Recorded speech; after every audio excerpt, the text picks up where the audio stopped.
Hello and welcome to this episode of DIGIDENTALK with me, Dr. Ghertasi, on this side of the world in Tabriz, joining all the way to Istanbul in Turkey with this Dr. Sina Saygılı. I'll give you an introduction, Sina, but maybe you want to greet the audience first. Yeah, welcome everyone. Hope wherever you are in the world, I hope that will be a nice chat for you to listen. And thank you for the invitation, Doctor. My pleasure. Dr. Sina Saygılı was born in 1990, and he went to Istanbul University Faculty of Dentistry. He has his PhD from the Department of Prosthodontics, and he graduated in 2022 during the COVID, I guess, yes? Yes, I finished my PhD study after the COVID, let's say, I finished my studies. I know you from Instagram. I met you once in Istanbul in your office. I know you do a lot of digital dentistry education, practice. I want you to start and say what's been your story. How did you actually manage all this? I thank you for the invitation again, and I try to explain what I have as clear as possible. So how I started my digital journey, let's say, when I was in the high school. My mother is a dentist, actually, so she was working for like almost 40 years now. Now it's like 46, 47, I don't know. But the thing is that when she was working with the patients, I was really surprised that all this technology wasn't able to be helping patients or the dentist, that the efficiency for the clinical workflow is really low. So you have to repeat the impressions, you have to do the try-ins, there were the manufacturing errors, and like everything what I see was like, okay, this can't be that conventional. Like it should be some more possibilities to change all the workflow and make it more efficient and like pinpoint, like tack tack tack. It should be go like this. Then when I decided to go for the university and like work for the dental faculty, I realized there is some things about digital workflow, but people are not aware of how to use it perfectly and achieve for the most efficient level of clinical workflow.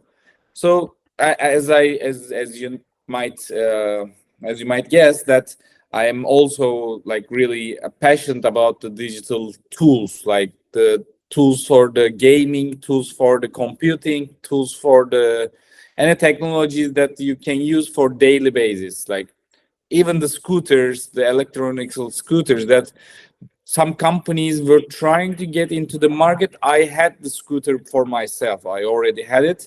I was traveling inside the city, and I'm really like following this technological developments and try to implement them into my daily workflow, daily basis, for whatever it is, like in the kitchen, in the anything. But of course, if it's not that expensive and if I can afford them, I try to buy them and I try to use them. And if it's efficient, I still don't have the digital watch, that the timing, the Apple Watch or something. I still don't think that the time is there that to use it for efficiently, and like I don't think there's a reason that who is calling. I don't need to see it. Like it's my phone is there. I know who is calling. I don't need to run and just do the blood pressure thing. I mean, if I would be an old person, and I will probably use it just to make emergency calls or something like this, and to track where am I, like my child will be following me. But still, I try to pick some digital things. I learn everything about them, and then if I see it will be beneficial and usable for everyday basis, I do some investments and I buy them and I use them. So this 12-15 years journey about digital dentistry for myself, when I was started the dentistry, finished my school, and then did my PhD. And after that, I still try to understand the machine, how it works, and how can I use it perfectly.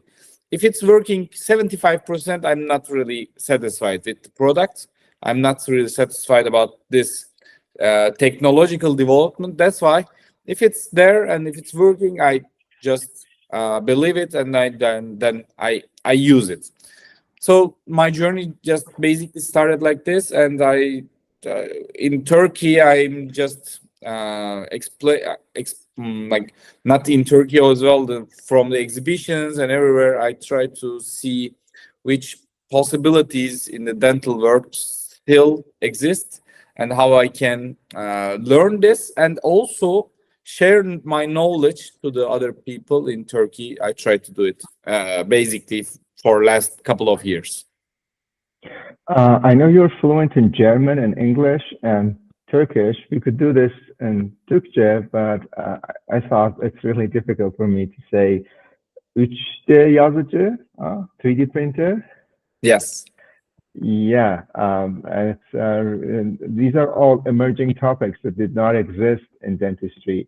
And it's really interesting to see that even in Turkey, which is actually close to Europe, you're still seeing a conversion. Everywhere in the world, we see a conversion to digital workflows, but it's going slowly. How do you see the state of the moment? How is it going at the moment? Is it good? Is it like very low? Is it fast? How do you see the picture? What I see is now that when you talk about the digital workflow, there's three elements that we have to be aware of. The first thing is the digital impression, of course. This changed everything.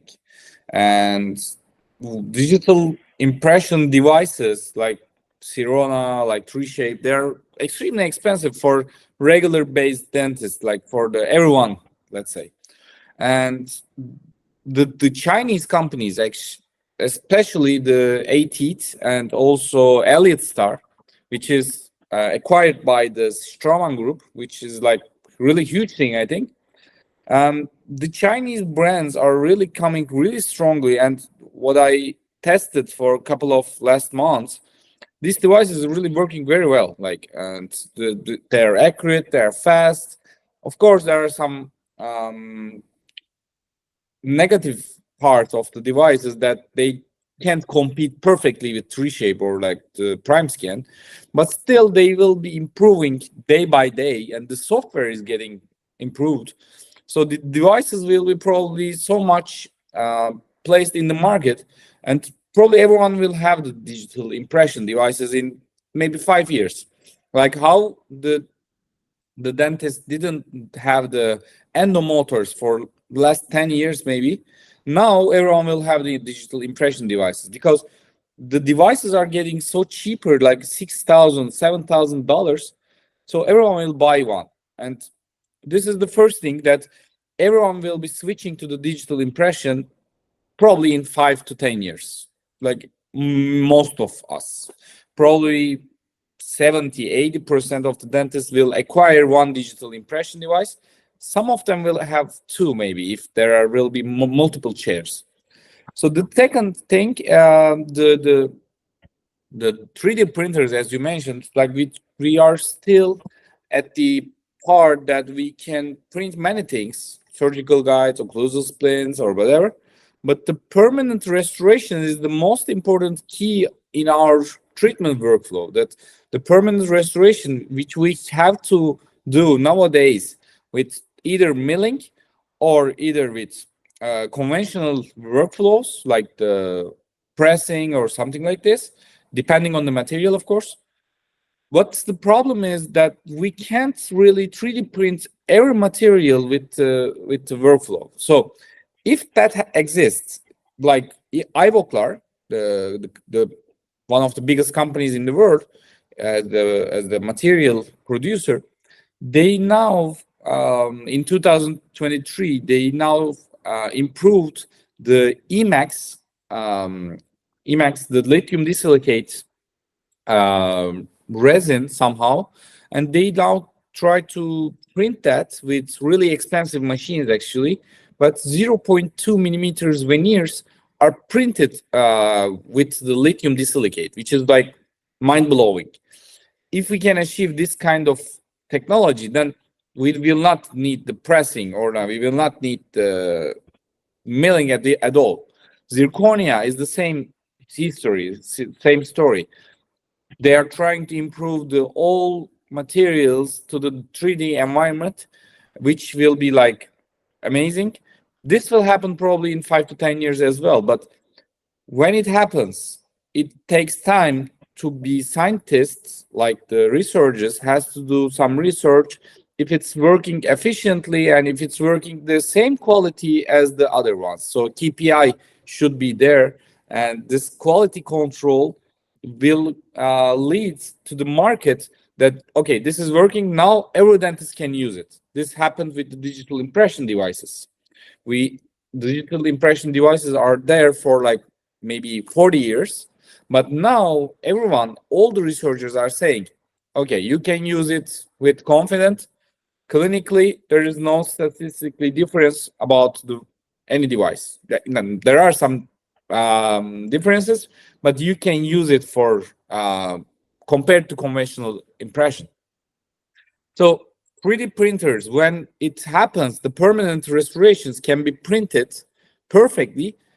Then we will switch to the 3D printers. But now for the small things, single crowns, I can print it with the composite resins, or I can do the surgical guys. Now people are requiring 3D printers inside the clinic, and they print models and some things else. But the 3D printer rise will be slower than the digital impression device, I think, because manufacturing is completely other business. It's completely other workflow, completely other human source. You have to learn much different things than what we learned during the dental schools. So that's why it needs you to learn about some software skills as well, which leads us to the design part, because the third wheel of the digital workflow is a design part, which is a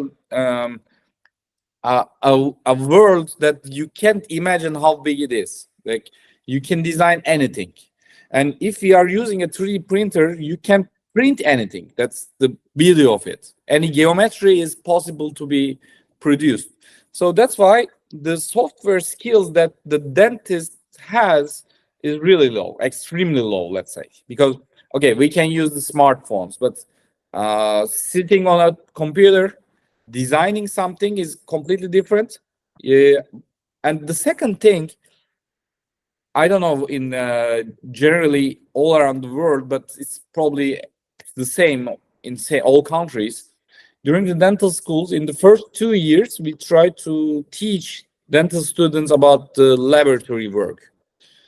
The problem is that they only see some indications, some crown design, some things. And during the clinical workflow, they only do some treatments, but they are not sure how the prosthetic or the restorative design should be. The occlusal morphology, the emergence profile of the implants. So when you design something, it's not only the computer stuff, it's not only the software skills, it's also the dental knowledge that you have to know. So if you don't know how to design the perfectly crown shape, either you know the designer, you have to design it, you will fail. So what we face in Turkey right now, in Turkey, the name of the country changed, probably you know, in the international level. What we faced in Turkey now, the technicians who are designing the stuff on the computer, they are not really perfect on the basics of the dentistry. They don't know how the implant emergence profile should be. They don't know how the occlusal morphology should be.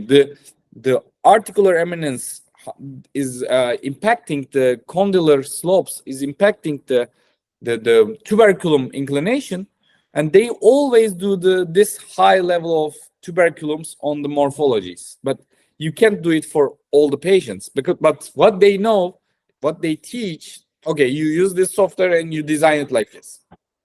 They don't know the dentistry. They don't know the dental basics. So the ones who knows about the dental things, the more experienced than the technicians, they know how to do perfect things, but they can't use the computers. There are some hybrid dentists, the hybrid technicians, who are capable to do both. So they are now one step or maybe 3 steps ahead, and their office is improving day by day. They require much and more job. So this is really important. And for a dentist, knowing the technical stuff, knowing the software, and knowing the dental workflow, it's not easy. Like knowing it perfectly, I'm talking about. Of course, you can do anything, but to be 100% ready to make it possible to make it perfectly, it takes really huge time. So what I always to give advice for all the listeners during the lectures, during the educational programs, try to start with the digital impression always, then go for the 3D printer, even a Chinese one. Try to do something simple, and then if you are really motivated, really motivated, you can try the digital design. But I always recommend everyone, just if you have the resources, hire a dental technician and teach them how they should do the design according to your will, according to your dental workflow, according to your dental basics. This will be the ultimate workflow, and probably all the dental clinics will be switching this kind of workflow in 10 years. Probably they will have the 3D printers, they will send the data to someone, or they will require someone, they will hire someone in the clinic. If they have a 3-4 chair clinic, then they will produce everything. Maybe they will not produce the metal things, they will not produce the bars, huge zirconias, frameworks. They will still work with the labs, but the labs will switch and the clinics will switch, that's for sure. Okay, you're telling two things. You say education, and you're talking leveling or going step by step as we approach the future of dentistry. Before we continue with our discussion, where do you see AI coming, artificial intelligence? Do you think that there will come a time when artificial intelligence will be doing most of the work, and the cusp heights and the cusp inclinations are done according to the adjacencies or other data that we can provide the software? Because software is good, but it's not still there. You just cannot combine everything together and give the software information of the patient, and then it can do something that we really impresses us by just incorporating every element and every variable. Where do you see? Do you think that the software will improve, or just will it stay there and humans will just work with the software? Very good question. Thank you for that. AI is like probably will change everything. Will change all the habits. The thing is, nowadays the softwares we have to there is still some sort of AI powered assistance, and they give us some designs and they give us some proposals, but we have to adjust it every single time. Either the context, either the emergence profile, even something is not good. And the one problem is that AI is educated according to the perfect conditions, perfect prep, perfect distance to the adjacent tooth, perfect space for the material. But you know, like as dentists, we can't do always the perfect preparations. Like we try to our best, but sometimes the shoulder is not perfect.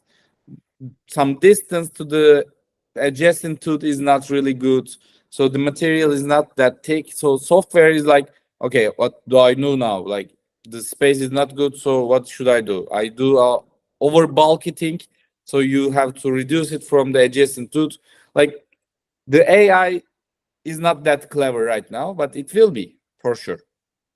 The only thing I would love to explain a story. Like it's not a story, but it's a study done by in Germany. I don't remember the names of the researchers, but there is 3 AIs are evaluating treatment plan for patients, and they give the same patient to 3 different AI programs, and they try to get treatment plans from the AI.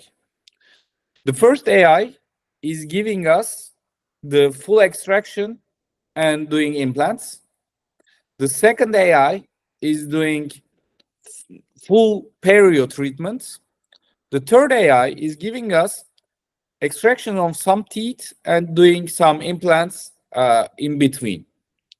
So the 3 AIs are educated. The first one educated by the surgeons, which they usually give radical decisions. The second AI is done by the periodontist. They usually try to preserve everything. The third one is educated by the prosthodontist. What they see, okay, this will not last more than 5 years. Yalla, we take it out, and then we leave the rest and we do the restorations for them. We splint them or whatever. The most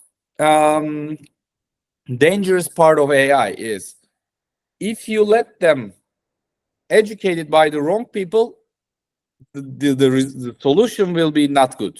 So that's why, okay, for the design part, it's not that important maybe. Like, okay, what can be that wrong, like deadly wrong? But imagine there will be fresh dentists all around the world, and they will be in 10 years assisted by for the treatment plans, assisted for the other things. And the AI is not that perfectly educated, then you will have failures. But eventually there will be many softwares which will do this, because what we know, there are many companies are trying to do the diagnostic softwares with the AI on the panoramics, on the CBCTs. They will probably have the data to use it for the treatment plans as well in very short future.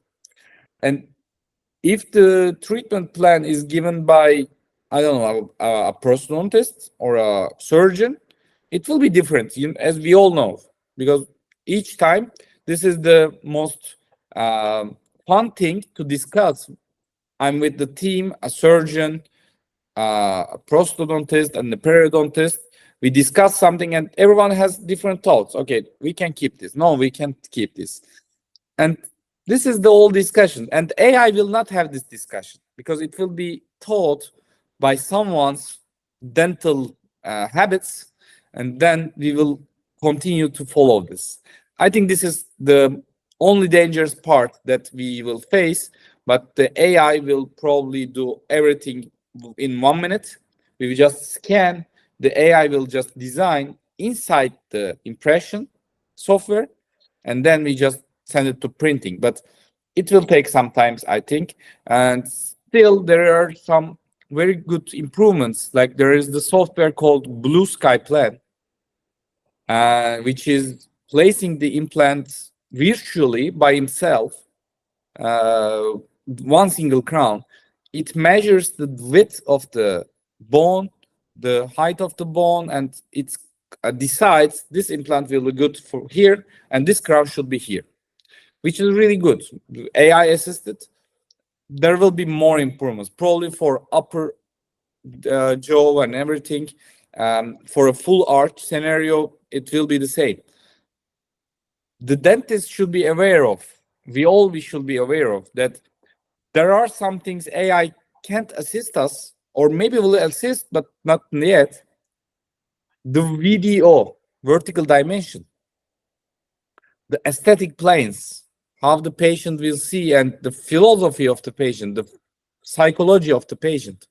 This is the doctor and the AI will be separated, because everyone will be doing the AI assisted treatments, but not everyone will have the same quality treatments, because the dentist knowledge about the basics in the dental school will make difference. Because I will know, okay, this video will be better for this patient, but this video is not good for the patient. So these two dentists will be separated in the digital world, let's say.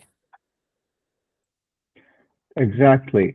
I think we will have some sort of concepts or choose, or actually choices that we can make in future software. This is March 2024 that we're talking, and I bet 6 months down the road, God knows, 1 year, 2 years later, we will have other software and other improvements at our disposal that will help us get there.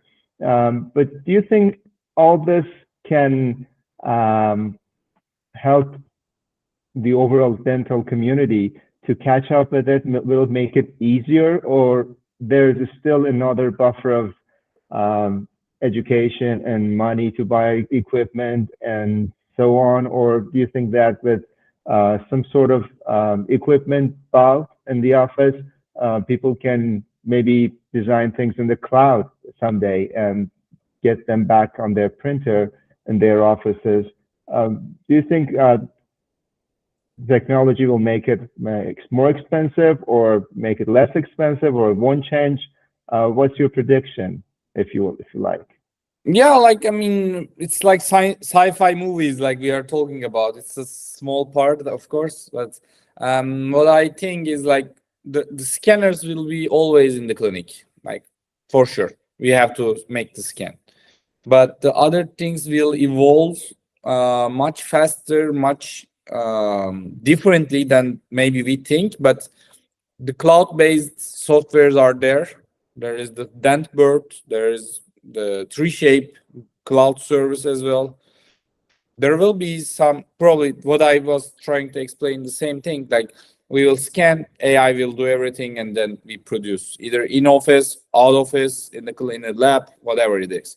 And it will be much cheaper. The technology will be much cheaper, because like when we are talking about, let's say, Prime Scan, the device was like up to 50,000 euros. Now they are selling it for like 25,000 euros. It's like how it happened, because the market is different now and everyone is in the game. More products are coming day by day, so everything will be much cheaper. So that's why everyone will use it. The only thing that I'm not really sure of, the 3D printing technology is cheap, but there is variety of 3D printers. That there is $1,000 3D printer, and there is 300,000 3D printer. So which indications we are using, we will have this kind of printer, but there will be probably printing centers like dental labs. They only do 3D printing. They will not have anything else. They will not have the impression parts. They will not do any conventional ways. They will have a building, 3D printers. They will print the data package, send it to the technician, to the dentist, and it will be much faster. Let's say I can't talk about the cheapest part, because the materials I can't be sure of, but I think it will be similar. The price will be similar, but slightly lower, but it will be extremely faster. Like in a day, everyone will deliver their crowns and like bridges in a day, probably, just like this. Awesome. I will get back to printer questions because I have major topics there. But before that, I just want to ask a short question on the state of the universities and faculty schools of dentistry all around the world, because I know you're connected with many colleagues around the world, and you are in the academia and in the Turkey. How do you see universities catching up, the departments with the digital technologies? Do you see it coming already, or do you see like hindrances that really do not allow the universities to catch up? It's a investment process. Like it's money wise. It's so if you have the enough sources, if you have the enough the budget, like probably you will buy it. In Turkey, and we try to gather like many faculties. I see they started to invest on the digital impression devices, the 3D printers, but softwares, they are still confused how to solve this problem, because many of them doesn't have the technicians. But as we all know, like US has the biggest capital of the resources. So in Penn University, in New York University, in some universities, they have all these products, and they now leave the students to do this kind of work, and during their studies do digital workflow of restorations. In Turkey, there is one university called Bahçeşehir University. They are a new one, freshly built. They have all the systems as well, and it's a private university, of course, and they are really expensive during the studies.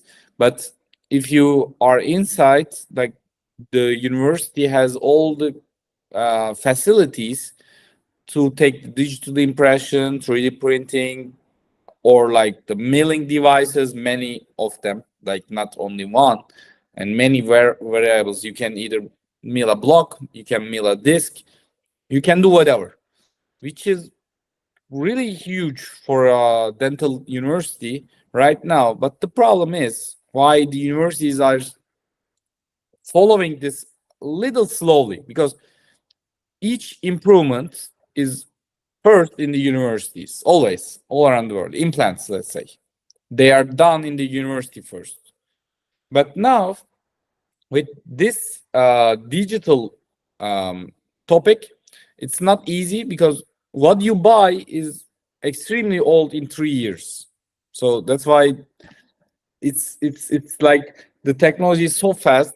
What you buy is like you can find this budget again after 4 or 5 years to buy the new one. That's why the universities are still having the doubts if we should invest this too much and what we should do.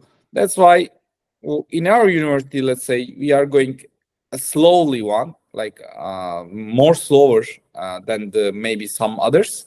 But this is the reason that if you buy a lot of them, and you will have 5 years later, you will probably throw it away. No one will just check it. There is 2 more new models. It's like cell phones, let's say. So that's why, I mean, it should be taught, at least they should touch the product before they graduate it. But I'm not sure it should be implemented 100%, because if anything goes wrong with the digital workflow, you have to know the basics. You have to do the conventional dentistry. That's period. Exactly. So you covered the university. You covered an important topic, which is the technology half-life, or what should we call it? Everything that we buy today may be obsolete or maybe deprecated in 3 years' time, and we cannot use it anymore. Or there may be better devices that do it better, faster. So this is true for the dental offices and for the digital labs that you mentioned.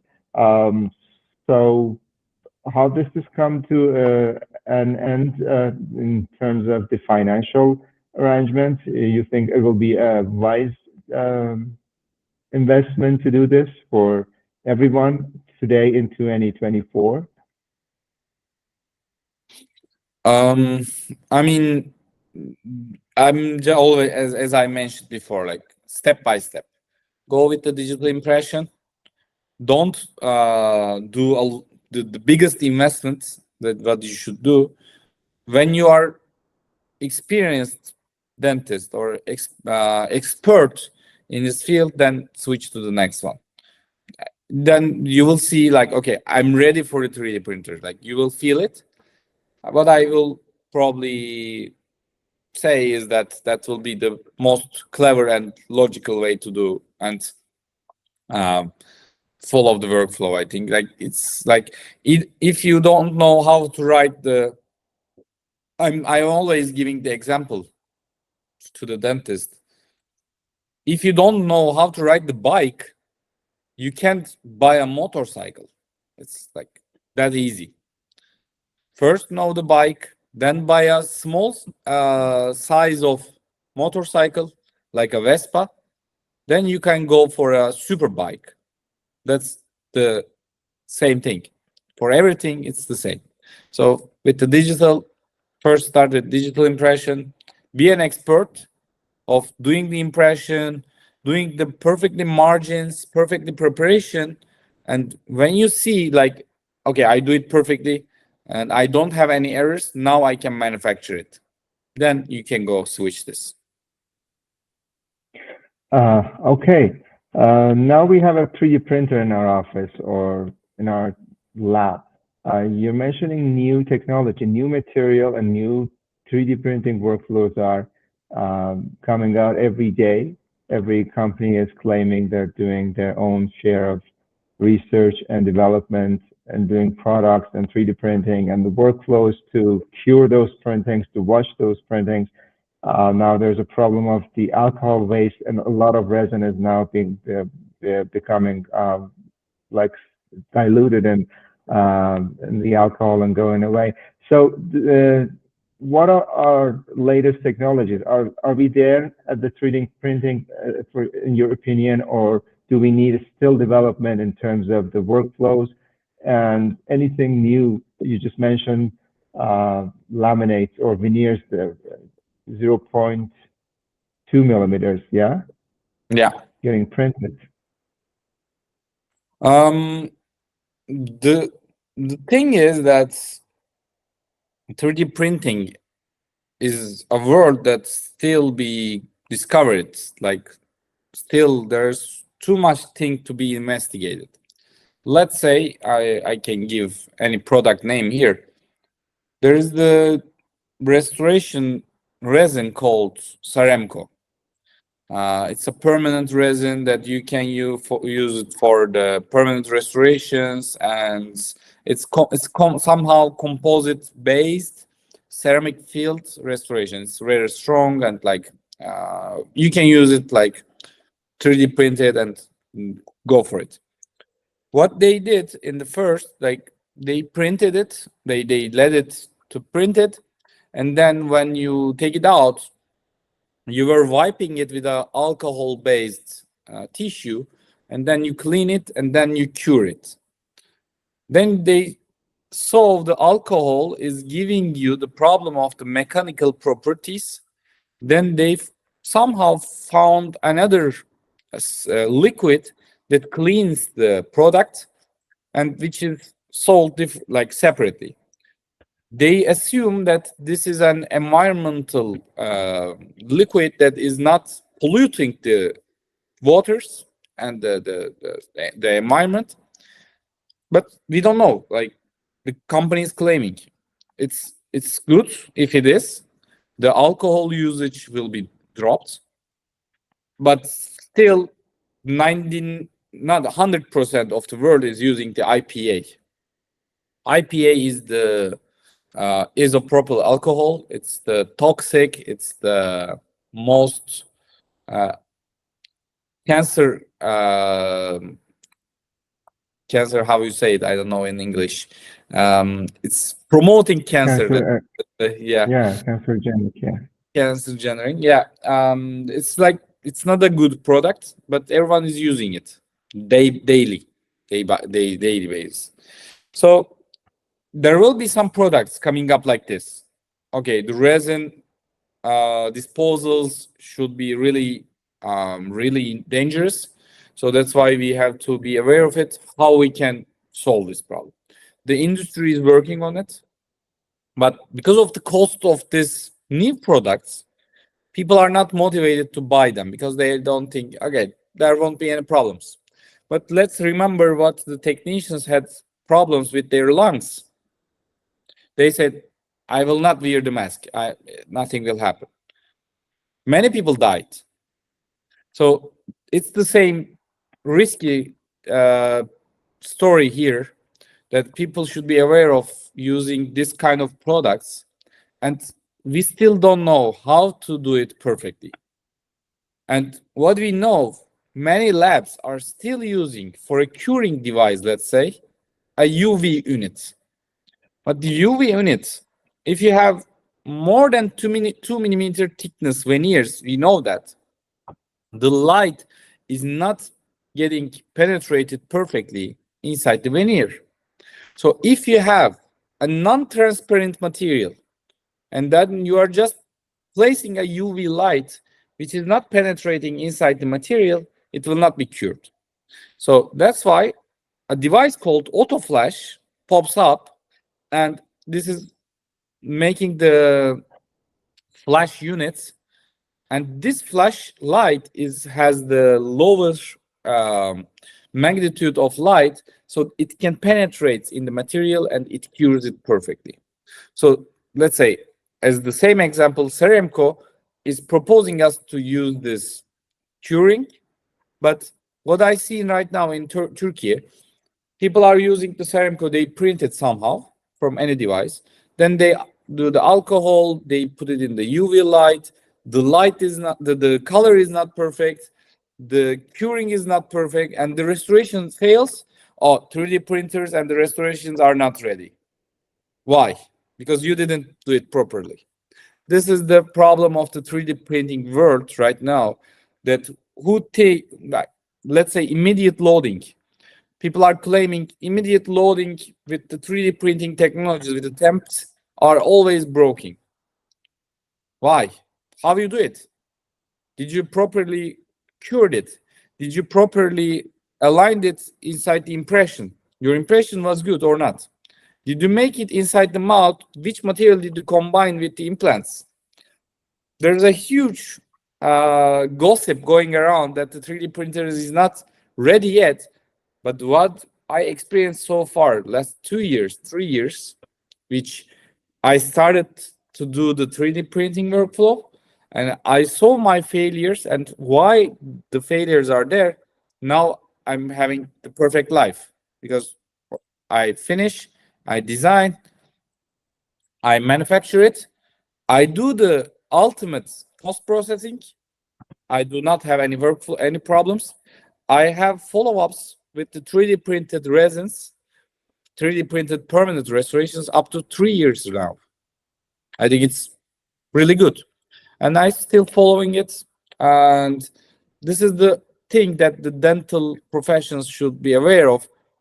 If you are working with a lab, if you are working outsourced, what they are doing, you have to go inside the lab, you have to see, you have to read it by yourself, and you have to tell your technician, oh, you are doing it right. You shouldn't put it in the alcohol. That's very important. So this is the thing that is really dangerous about the 3D printing technologies. I think people are misusing all the products, how they should use it. That's why we say this is not working, but it's actually working nowadays. And many people are having the benefit of this technology.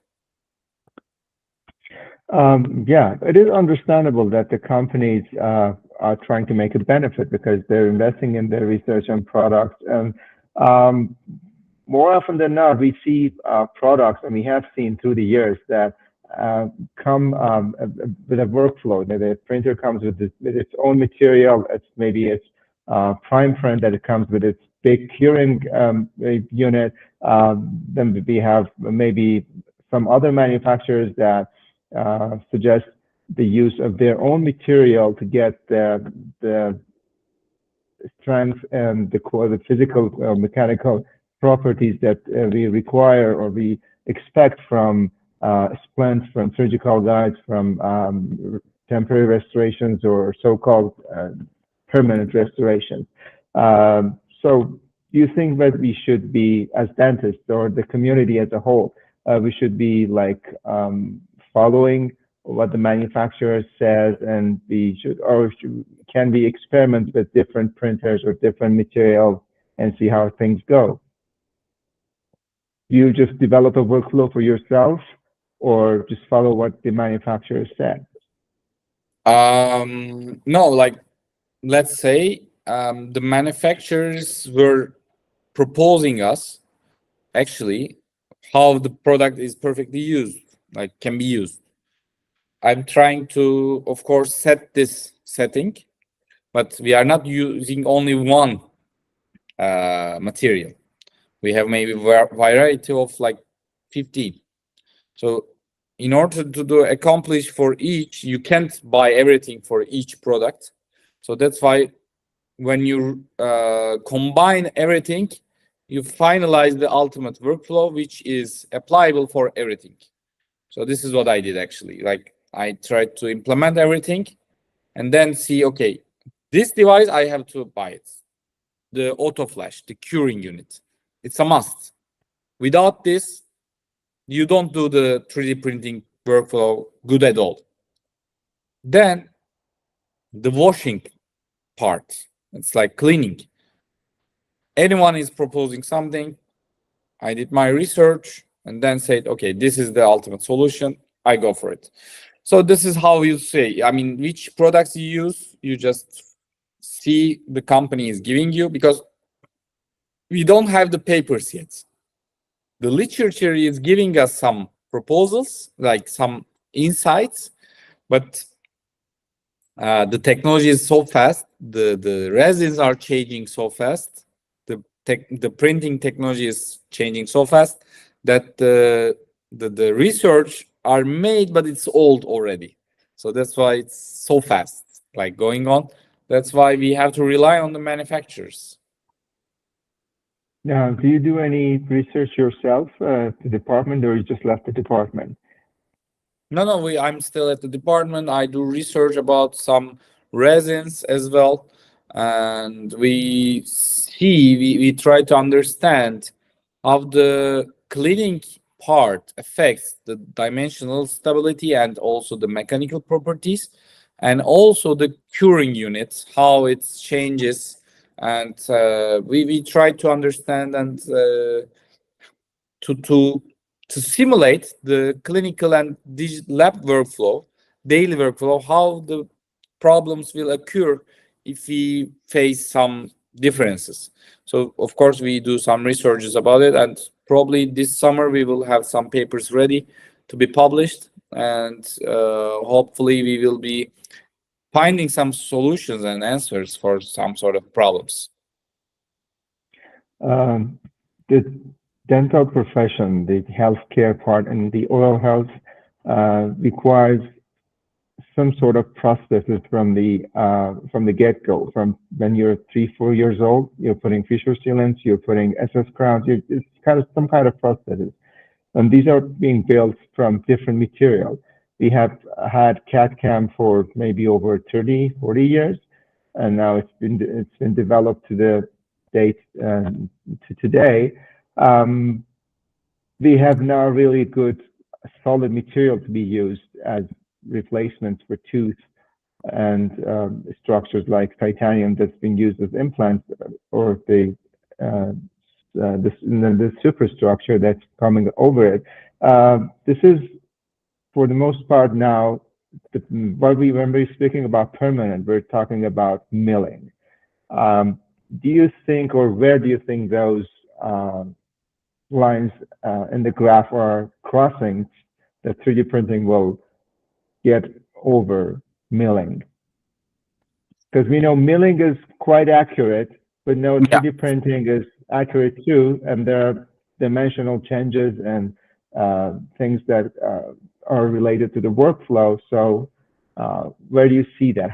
What's your personal opinion about it? I think there's still at least 10 years for the milling devices to rule the dental world, like for the gold standard. But then the materials will have the consistency which is done during these 10 years, that we will see, okay, this is working. Now we can switch. We don't need the milling. We have to say, okay, we don't need this, and then we will leave this technology for all. But still, at least 10 years, maybe more, we will have the milling devices. We will mill the titanium structures. We will mill the zirconia. We will mill anything. But probably some parts of the milling devices will be over. And there will be 3D printers all around the world that are doing some part of the work. Let's say occlusal splints. People were doing it with milling. Now I see only few people are doing it because it's cheaper, faster, easier. I don't know, like, of course 3D printed the occlusal splints will be more trends, let's say, according to the milling. It's like giving almost same results. So that's why I think the technology we will see, of course. I mean, that's just a prediction, but I think 3D technologies will be having a fight between them for this 10 years, but milling devices will be in our lives for maybe more than 10 years, maybe 15 years. But 3D printing will win this war for sure, because milling device can't be even better. But the 3D printing can be better, and they are now comparable. So it will be much better. Okay. Let's get away from 3D printing and manufacturing and get back to the planning phase. We're digitizing patients with intraoral scanners, but then we have other digitizers, the jaw movement trackers. And we've had CBCT for so long, but it's not, for example, in orthodontics, it's not still replacing, for example, conventional radiographies.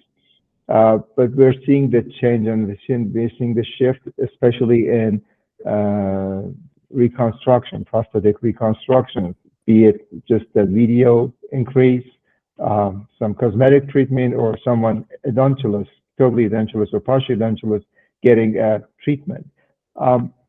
We have a lot of planning software, but do you see a point where we can feed every conceivable digital information in one software and can predict and give us the best, or help us achieve the best design and the restorations digitally in the computer? Because we know we can design it in ExoCAD, we can design it in 3Shape, but it's not all connected. We have Blue Sky Plan now, it's doing its AI thing.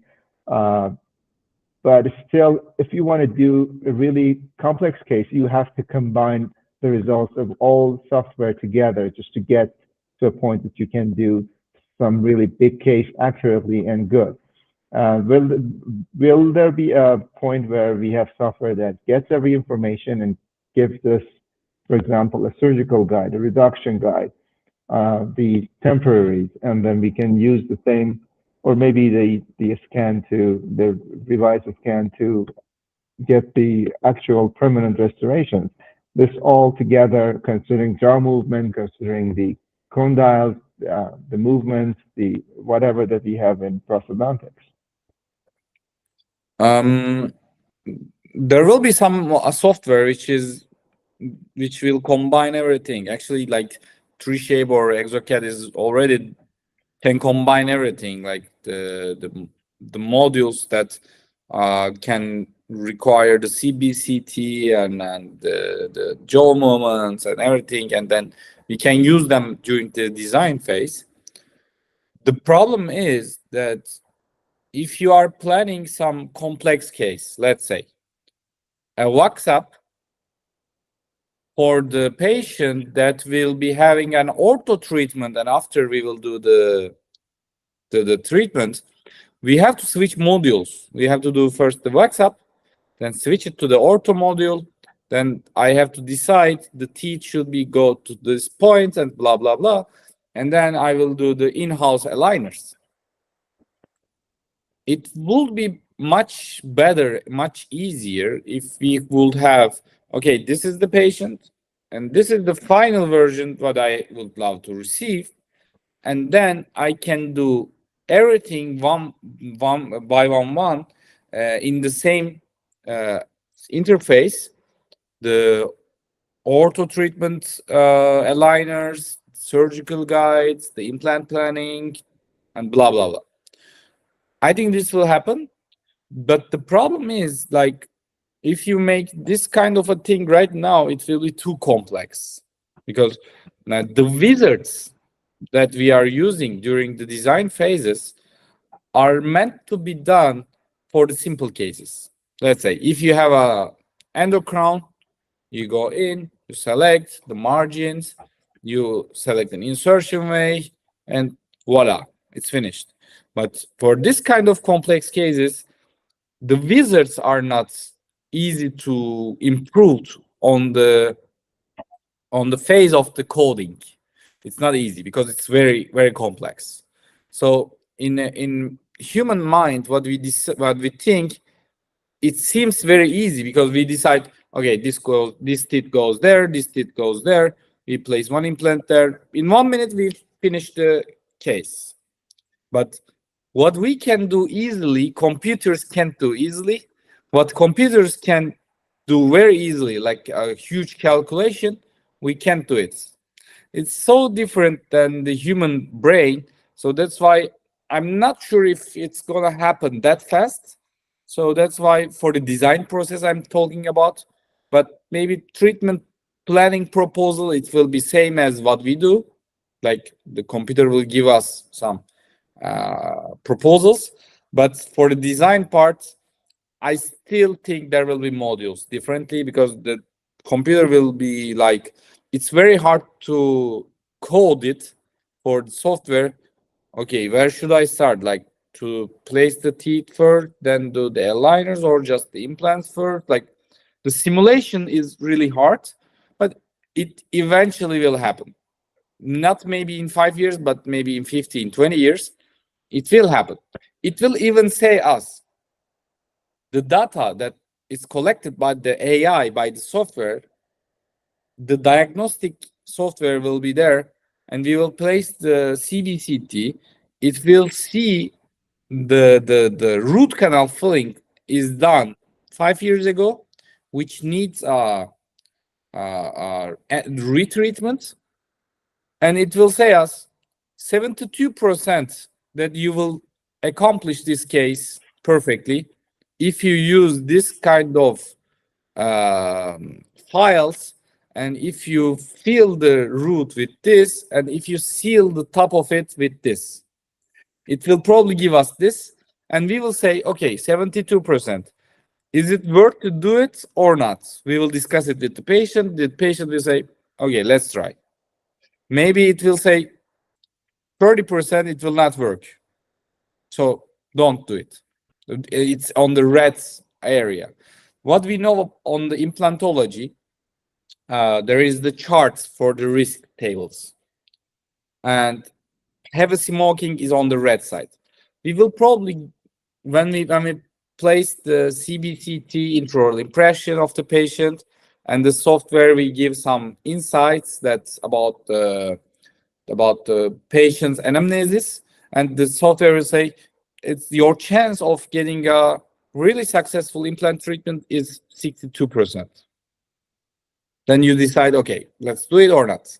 But we need patient data, which is really hard to collect from institutes, from the clinics.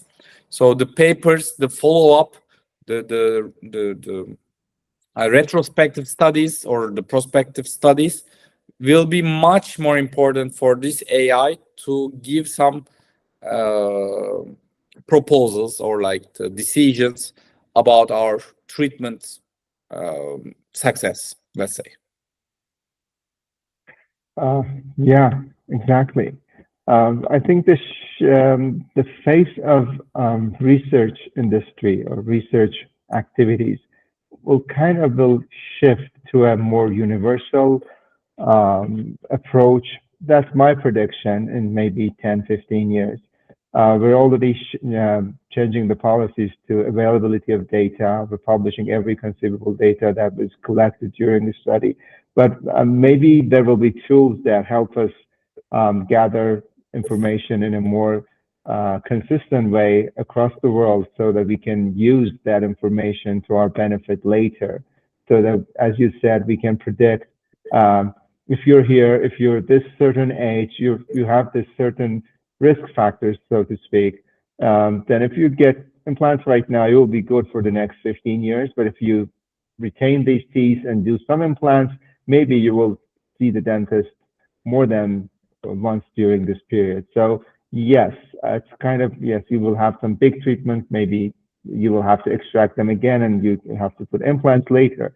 That is a prediction that AI may be able, which is exactly capable of, but we're hindered by the information and data that should be there to be deciding on this aspect. And that's very interesting part of dentistry. Me as a clinician, I would love to see that happen. I would love to see AI. Yeah, maybe we should add here, sorry for interrupting, but we have to understand why this is happening. It's not about like helping people.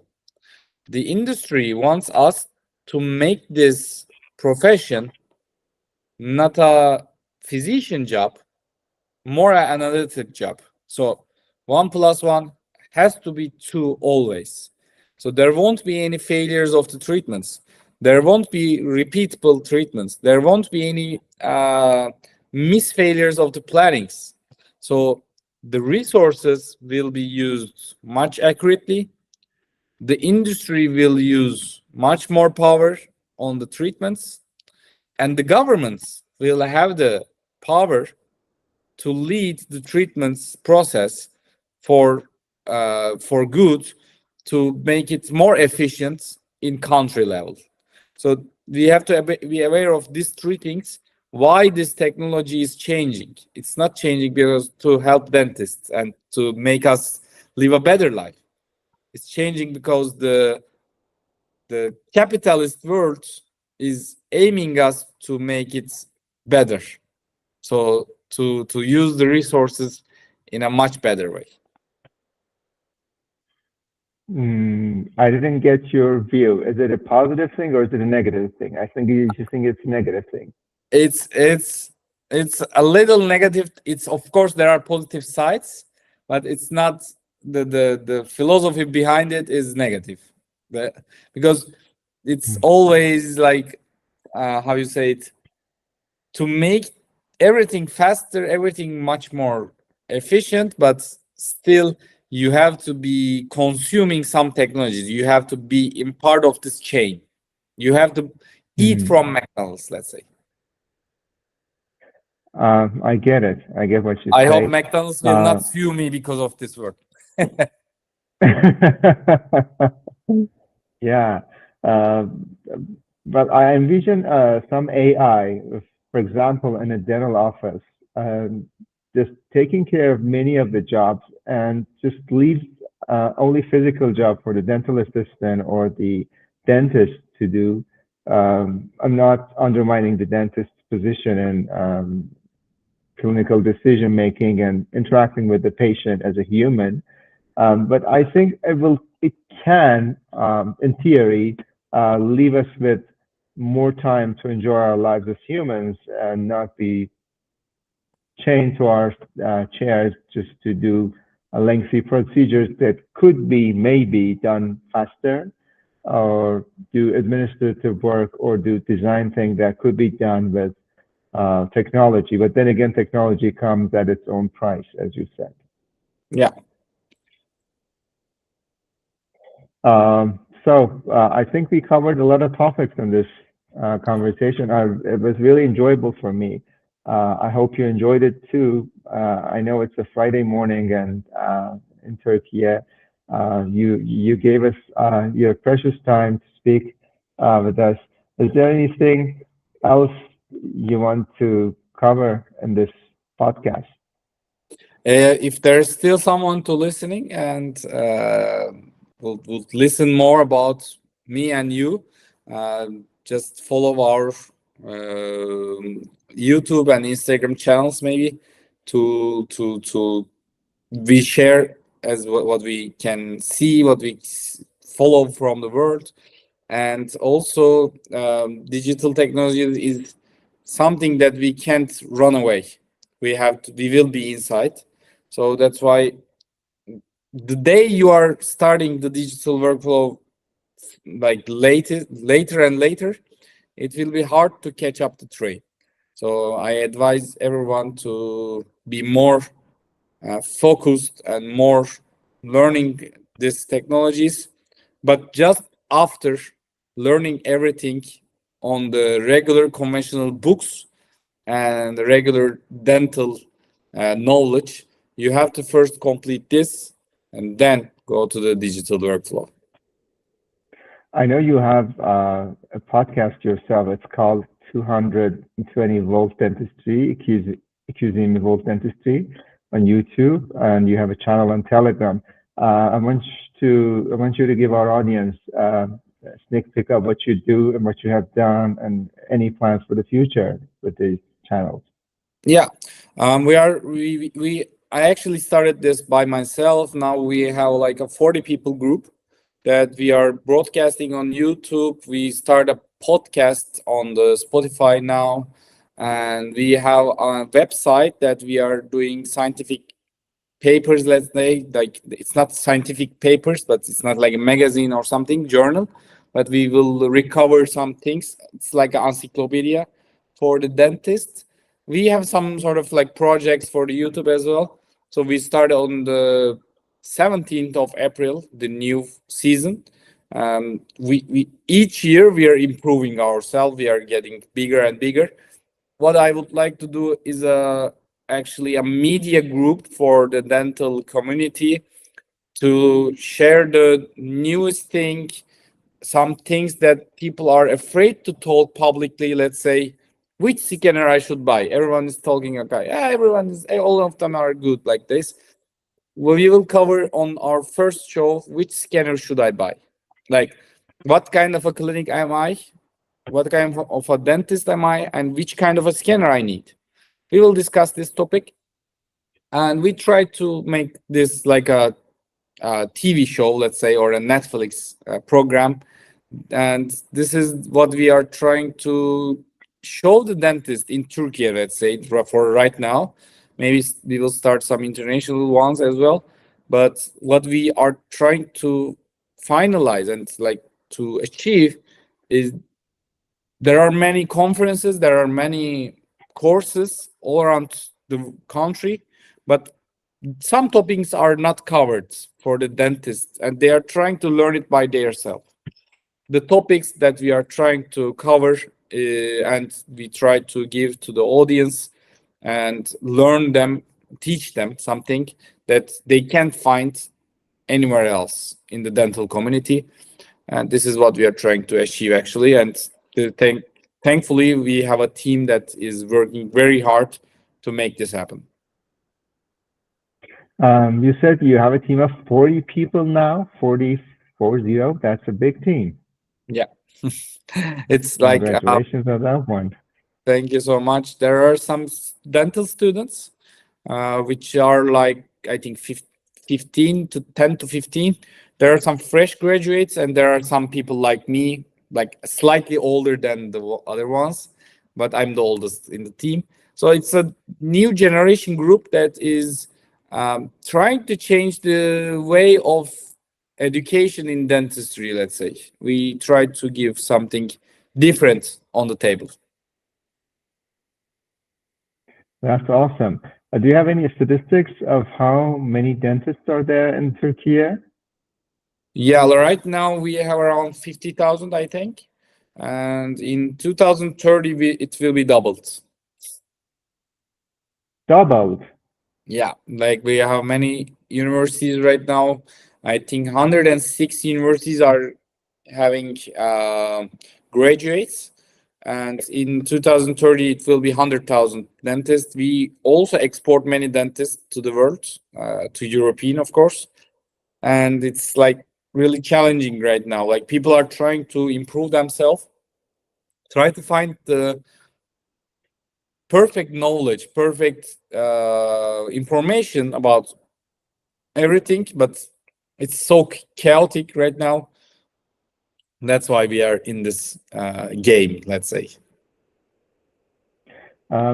People over here, we have the same number here in Iran. It's maybe 40 to 50,000. I don't have the official because there are two reports from two societies. But the overall reaction to the universities actually holding many dental courses and dental degrees is negative. They're saying you're just copy pasting dentists and just it's not going to be good for the profession. Do you have the same reaction in Turkey? Yeah, sure. Like, it's like the problem is, like, when you try to improve something, you need the resources to make it happen. So the problem is that we didn't have that much of teachers or professors to make this amount of dentists. So the produced dentists are not really feeling okay what they received during the dental studies. That's why all this after courses, after studies are like bomb, and all around the Turkey, everyone is giving some education, everyone is explaining something. The courses are full all the time, so they really have some suffering. So that's why everyone is complaining about the numbers of the faculties that should be stopped and don't open more. Even some of them should be closed, but it's not really happening, and that's something we face as country. I know you were somehow involved with societies in Turkey, dental societies, and should I say communities of dentists. Yeah. Do you think this kind of endeavor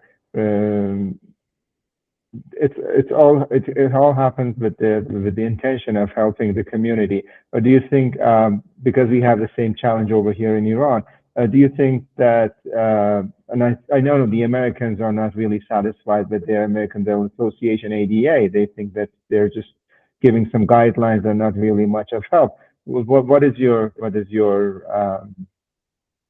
sensation? What is your reaction to it in your country? Our Chamber of Dentists are really working hard to make it even and equal and distributed like equally to all the dentists, the job opportunities, the facilities and everything. But the problem is that it's all dependent on the government. So whatever they even try to do is like whatever the government decides, it happens. So the government, of course, the elected people who are on this job, they have some sort of like a vision that they would like to make this dental service available for everyone on the basic level. So that's why they need more dentists. They produce more, but we don't have the facilities. So this is quite a planning problem as well. If it goes actually perfectly in the perfect scenario on the table, if they did it perfectly, it's not followed by on the real world, it's the same, but the plan is like for every 800 people, there will be one dentist, which is amazing, of course. But the problem is that if you don't have the facilities, then how you make it happen? So there will be many dentists who will be unemployed. They will be working for some companies. Maybe they will be doing something else. They will not they will not stay in the dental profession. Maybe. So this is the problem that we are facing. That the rise of the number of dentists is not followed by the job opportunities. So this is the most of the problem. If this will be solved and the government will make big clinics all around Turkey and people will be working there, of course it won't be much more of a problem, but the system is not following the number of the dentists, so we will see what will happen. But the chamber is trying to show the risks of what are the problems, the education problem of the dentist. It's a health problem of the society, because if the dentist is not well educated, the treatment will not be good for sure, even you have the dentist. So we are trying to advocate what's happening, but still politics is politics. Growth has to be balanced. That you just can't grow one part and not grow the others supporting systems. Yeah, that's for sure. Definitely. Okay, I just wanted to end this conversation on a high note, but we ended up actually criticizing what's real, what's happening in the real world, but that's where we live. So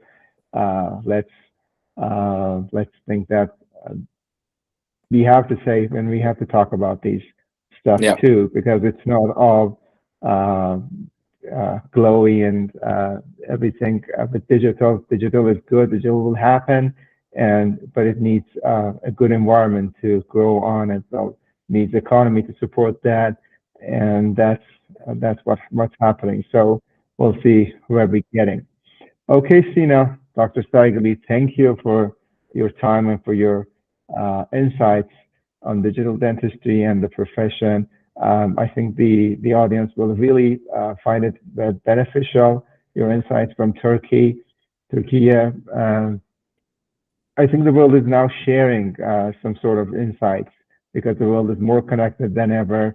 Dentists in America and in Canada, with the dentists in Europe and Turkey and Iran and in Australia, they're kind of connected to each other. Do you feel that, as a last question?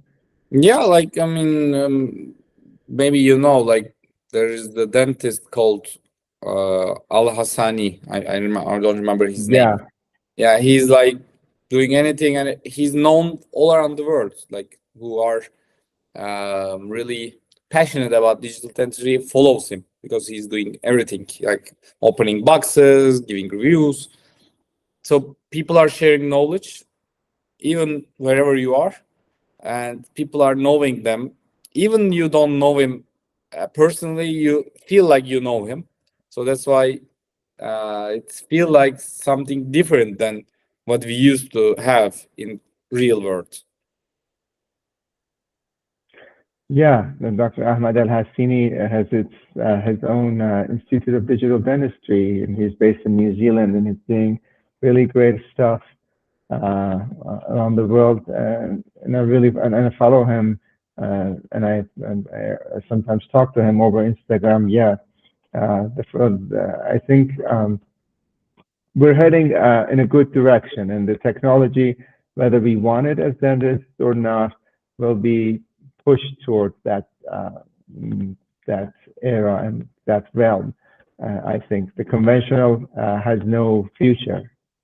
Yeah. Do you agree on that? Yeah, definitely. I mean, everything will be machinized. Okay. Even Thank us. you. Even Thank us? you so much. Yeah, probably. Like, we will be assisted by the AI as well, maybe. I don't know. We will wear the Apple Vision glasses, and then we will just leave. Everyone will be with them, maybe. Yeah, robotic dentistry. That's where we're heading. Maybe robotic life. We will see. Thank you so much for the invitation. Thank you. Thank you very much for your time. And now with this part, now it's a goodbye. Thank you. Goodbye. Bye-bye. Thank you so much. Bye-bye. Thank you. Thank you very much.